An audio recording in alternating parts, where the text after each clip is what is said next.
Israel ইরানের পাল্টাপাল্টি হামলায় ফের উত্তপ্ত মধ্যপ্রাচ্য পরিস্থিতি। তেহরানে ইসরায়েলের হামলার জবাবে এবার ইহুদি ভূখণ্ডে ক্ষেপণাস্ত্র হামলা করলো ইরান। মুহূর্তেই তেল আবিব ও জেরুজালেমে জরুরি সাইরেন বাজিয়ে বাসিন্দাদের সতর্ক করলো ইসরায়েল।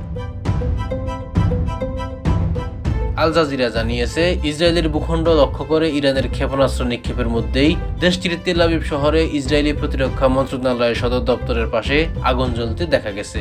ইসরায়েলের সংবাদ মাধ্যম চ্যানেল 13 এই খবর জানিয়েছে। ইসরায়েলের অ্যাম্বুলেন্স সার্ভিস জানিয়েছে, তেল আবিবের মেট্রোপলিটন এলাকায় 7টি জায়গায় হামলা হয়েছে। এরই মধ্যে মেট্রোপলিটন এলাকা থেকে আহত অন্তত 5 জনকে হাসপাতালে নেওয়া হয়েছে। তাদের মধ্যে একজন বেশ খানিকটা আহত হয়েছেন, অপর 4 জন হালকা আহত হয়েছেন। এদিকে ইরানের সরকারি বার্তা সংস্থা জানিয়েছে, ইরানের পক্ষ থেকে ইসরায়েলকে জবাব দেওয়া শুরু হয়েছে। ইসরায়েলকে লক্ষ্য করে কয়েকশো ব্যালিস্টিক ক্ষেপণাস্ত্র নিক্ষেপ করা হয়েছে। এদিকে ইরানে আবারও হামলা চালিয়েছে ইসরায়েল। বিমানবন্দর এলাকায় একটি বিস্ফোরণ হয়েছে। এরপর বিমানবন্দরটি থেকে ধোঁয়া উঠতে দেখা যাচ্ছে। যুক্তরাষ্ট্রের পরমাণু বিষয়ক কর্মসূচির প্রস্তাবে ইরান রাজি হলে হামলা বন্ধ হবে বলে জানান মার্কিন প্রেসিডেন্ট ডোনাল্ড ট্রাম্প। অন্যথায় ইরানের অস্তিত্ব থাকবে না বলে হুঁশিয়ারি তার।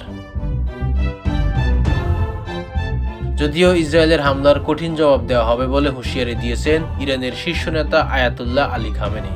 এর মধ্যে ইসরায়েলের ভূখণ্ডে ড্রোন ও ক্ষেপণাস্ত্র হামলা চালিয়েছে ইরান। এদিকে ইরানের হামলার ভয়ে গোপনে আশ্রয় নিয়েছেন ইসরায়েলি প্রধানমন্ত্রী বেনিয়ামিন নেতানিয়াহু।